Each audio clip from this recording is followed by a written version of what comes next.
اور میرے بڑے بزرگ، میری آواز جہاں تک پہنچ رہی ہے میں ان سے ریکویسٹ کرتا ہوں from bottom of my heart کہ آپ لوگ پنڈال کے اندر آ جائیے۔ آپ لوگوں سے تہہ دل سے گزارش کرتا ہوں کہ آپ لوگ اس دینی محفل کے اندر آ جائیے۔ میں اتنا بڑا تجربے کار نہیں اور نہ اتنا بڑا مقرر ہوں کہ آپ لوگوں کے سامنے گھنٹوں گھنٹوں بیان کر سکوں۔ میں آپ لوگوں سے گزارش کرتا ہوں کہ آپ کے قیمتی وقت میں سے صرف مجھے 15 منٹ دے دیجیے۔ آپ لوگوں سے صرف 15 منٹ چاہتا ہوں۔ آپ لوگوں سے گزارش ہے کہ آپ لوگ اندر آ جائیے۔ نحمدہ ونصلی علی رسولہ کریم، اما بعد فقد قال اللہ تبارک وتعالی فی القرآن المجید والفرقان الحمید۔ فاعوذ باللہ من الشیطان الرجیم، بسم اللہ الرحمن الرحیم۔ کل نفس ذائقۃ الموت، صدق اللہ العظیم۔ محترم سامعین اور اسٹیج پر جلوہ افروز علماء اکرام، آج میں آپ لوگوں کے روبرو ہوا ہوں کہ آپ لوگوں کے سامنے کچھ لب کشائی کر سکوں۔ ہمارے بچے، ہمارے بوڑھے، ہمارے نوجوان بھائی جس چیز کو بھلا چکے ہیں، میں آپ لوگوں کو اس چیز کو یاد دہانی کرانے کے لیے آج یہاں پر کھڑا ہوا۔ دعا کیجئے اللہ تعالیٰ مجھے صحیح کہنے کی توفیق عطا فرمائے۔ محترم سامعین، اللہ تعالیٰ نے انسان کو اپنی قدرت سے پیدا فرما کر اور کچھ مہلت دے کر اس دنیا کے اندر بھیجا ہے۔ یہ دنیا انسان کے لیے آرام گاہ نہیں، یہ دنیا انسان کے لیے سیر و تفریح گاہ نہیں، یہ دنیا انسان کے لیے چراگاہ نہیں کہ انسان کھا پی کر، کھیل کود کر کے، موج مستی کر کے اپنی زندگی گزار دے۔ محترم حضرات، ابھی 2021 کا سال ختم ہوا، ہماری زندگی اور ہماری عمر کا 1 سال اور کم ہو گیا۔ وہ 365 دن جو ہماری زندگی کے 1 سال کے اندر گزر گئے، اب وہ دوبارہ لوٹ کر نہیں آئیں گے۔ ہماری زندگی کے وہ 3,10,04,000 سیکنڈ جو 1 سال میں گزر گئے، اب وہ دوبارہ لوٹ کر نہیں آئیں گے۔ اپنے برتھ ڈے پر رنگ رلیاں منانے والوں، اپنے برتھ ڈے پر خوشیاں منانے والوں، یہ دن خوشی منانے کا نہیں بلکہ غم اور ماتم منانے کا دن ہے۔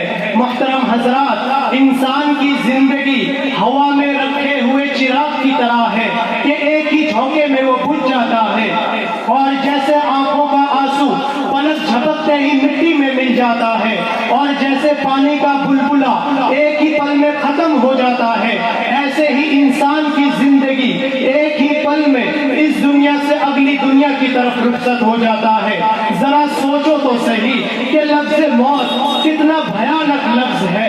موت سے ہر جاندار بھاگتا ہے، موت سے ہر کوئی ڈرتا ہے، موت کی آواز کو کوئی بھی سننا نہیں چاہتا، موت کے تلخ گھونٹ کو کوئی بھی پینا نہیں چاہتا، موت کو کوئی بھی اپنے قریب آنا بالکل پسند نہیں کرتا۔ اس کے باوجود موت ہر ایک کے پاس جاتی ہے، موت کسی کو نہیں چھوڑتی، چاہے وہ نبی ہو یا ولی، چاہے وہ عالم ہو یا جاہل، چاہے وہ بادشاہ ہو یا فقیر، چاہے وہ محلوں میں زندگی گزارنے والا ہو یا جھونپڑیوں میں، چاہے وہ مرد ہو یا عورت، چاہے وہ بچہ ہو یا بوڑھا، موت کے گرفت سے کوئی بھی آزاد نہیں۔ موت کا حکم سب پر برابر چلتا ہے۔ آج ہمارے بچے، نوجوان، یہاں تک کہ ہمارے بوڑھے بھی موت سے غافل ہیں۔ ہم لوگوں نے موت کو بھلا دیا ہے۔ ہمیں لگتا ہے کہ ہمیں کبھی موت نہیں آئے گی، اور اس دنیا کی رنگ رلیوں میں اس طرح کھو چکے ہیں۔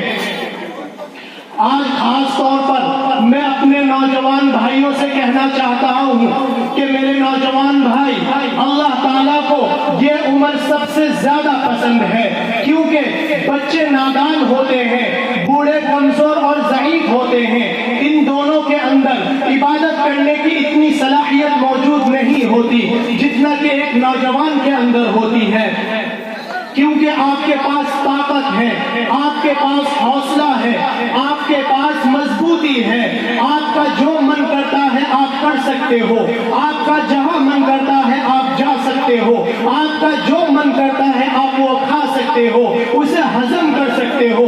ان سب چیزوں کے باوجود بندہ طاقتور ہے پھر بھی اللہ تعالیٰ کے سامنے سجدے کرتا ہے. بندہ مضبوط ہے پھر بھی اللہ تعالیٰ کے سامنے گر گراتا ہے. بندہ حوصلہ مند ہے پھر بھی اللہ تعالیٰ سے مدد طلب کرتا ہے. تو اللہ تعالیٰ کو یہ ادا سب سے زیادہ پسند ہے اور سب سے زیادہ محبوب ہے. آج ہمارے نوجوان بھائی موت سے غافل, عبادت سے دور ہے, نماز سے دور ہے. انہیں لگتا ہے کہ دنیا ہی سب کچھ ہے, انہیں کبھی موت نہیں آئے گی. آج ہمارے نوجوانوں کا آئیڈیل فلم اسٹار ہے. کوئی اپنا ہیرو سلمان کو مانتا ہے, کوئی اپنا ہیرو شاہ رخ کو مانتا ہے, کوئی اپنا ہیرو ٹائیگر شروف کو مانتا ہے. لیکن میں آپ کو بتا دوں ہمارا اور آپ کا ایک ہی آئیڈیل ہے, ایک ہی رہنما ہے, اور وہ ہے محمد صلی اللہ علیہ وسلم, جو اللہ تعالیٰ کا محبوب ہے, جس کے لیے اللہ تعالیٰ نے دونوں جہان کو پیدا کیا, جس کے طریقے پر اللہ تعالیٰ نے دونوں جہان کی کامیابی رکھی ہے. آج اگر سلمان کوئی فیشن لے کر آتا ہے تو ہمارے نوجوان اس کو اپنانے کی کوشش کرتے ہیں. آج اگر شاہ رخ کوئی فیشن لے کر آتا ہے تو ہمارے نوجوان اس کو اپناتے ہیں. آج اگر ٹائیگر شروف کوئی فیشن لے کر آتا ہے تو ہمارے نوجوان اس کو اپناتے ہیں. لیکن آج ہمارے نوجوان ہمارے نبی کی سنت کو نالی میں بہا کر آتا ہے. آج ہمارے نوجوان ہمارے نبی کی سنت کو اپنے پیروں تلے رولتے ہیں, لیکن انہیں احساس تک نہیں ہوتا. میرے دوستو, آپ لوگوں کا ہیرو آپ لوگوں کے ماں باپ ہونے چاہیے کہ جب آپ بچپنے میں تھے تو آپ کی ضرورت کا خیال آپ کے ماں باپ نے رکھا تھا. جب آپ بستر پر پیشاب کرتے تھے تو ماں اس گیلے پر سو کر آپ کو سوکھے میں سلاتی تھی. جب آپ کو پیسوں کی ضرورت پڑتی تھی تو آپ کے ابو نے آپ کو کما کر دیا تھا. جب آپ بیمار پڑتے تھے تو آپ کے ابو آپ کو ہسپتال لے کر جاتے تھے. آج ہمارے نوجوان اس بزدلی کے اندر جی رہے ہیں, غفلت کے اندر جی رہے ہیں. میں اپنے نوجوان بھائیوں سے کہنا چاہتا ہوں کہ جس قوم کے نوجوان کے اندر سے اپنے دین کا احساس ختم ہو جائے تو اس قوم کا مستقبل تاریک اور اندھیرا ہے. آج ہم پر طرح طرح کے ظلم ہو رہے ہیں لیکن اس کے خلاف کوئی آواز اٹھانے کو تیار نہیں. آج ہمارے نوجوان کے اوپر طرح طرح کے ظلم و تشدد ہو رہے ہیں لیکن وہ اس کو چپ چاپ سہتا ہے, اس کے خلاف آواز نہیں اٹھا سکتا. ہمارے اندر اتنی طاقت نہیں اور ہمارا ایمان اتنا مضبوط نہیں کہ ہم اس کے خلاف آواز اٹھا سکے. آج ہمیں لگتا ہے کہ جس کے پاس پیسہ ہے اس کے پاس پاور ہے, اور جس کے پاس پاور ہے وہی اس دنیا کا بادشاہ ہے. لیکن میں آپ کو بتاتا ہوں سب سے بڑا بادشاہ, سب سے بڑا پاور والا اللہ ہمارے ساتھ ہے. اگر اللہ چاہے گا تو عزت دے گا, اگر اللہ چاہے گا تو ذلت دے گا, اگر اللہ چاہے گا تو ہی موت آئے گی. کسی کے پاس اتنی طاقت نہیں کہ وہ آپ کو موت دے سکے. آج ہمارے اندر مایوسی اور نا امیدی پیدا ہو گئی ہے. جانتے ہو مایوسی گناہ کیوں ہے؟ کیونکہ تمہیں اس بات کا یقین ہی نہیں کہ تمہارا خدا ہر چیز پر قدرت رکھتا ہے. تمہیں اس بات کا یقین ہی نہیں کہ تمہارا اللہ قادر ہے, جبکہ قرآن پاک میں اللہ تعالیٰ ارشاد فرماتا ہے کہ بے شک اللہ ہر چیز پر قادر ہے. مایوسی گناہ اس لیے ہے کیونکہ تمہیں لگتا ہے کہ جو تمہارا دل لوگوں کے ہاتھوں ٹوٹ گیا وہ کوئی جوڑ نہیں سکتا, جبکہ قرآن پاک میں اللہ تعالیٰ فرماتا ہے مجھے ٹوٹے ہوئے دلوں سے محبت ہے. مایوسی گناہ اس لیے ہے کیونکہ تمہیں لگتا ہے کہ تمہاری آزمائش کبھی ختم نہیں ہوگی, جبکہ قرآن پاک میں اللہ تعالیٰ فرماتا ہے بے شک ہر مشکل کے بعد آسانی ہے. تو مایوسی کیوں؟ مایوسی کو اپنے قریب آنے مت دو. حالات جیسے بھی ہو ڈٹے رہو, اپنے آپ کو مضبوط رکھو اور حالات کو بتاؤ, مشکل کو بتاؤ کہ میرا اللہ بڑا ہے اور میرا اللہ میرے ساتھ ہے.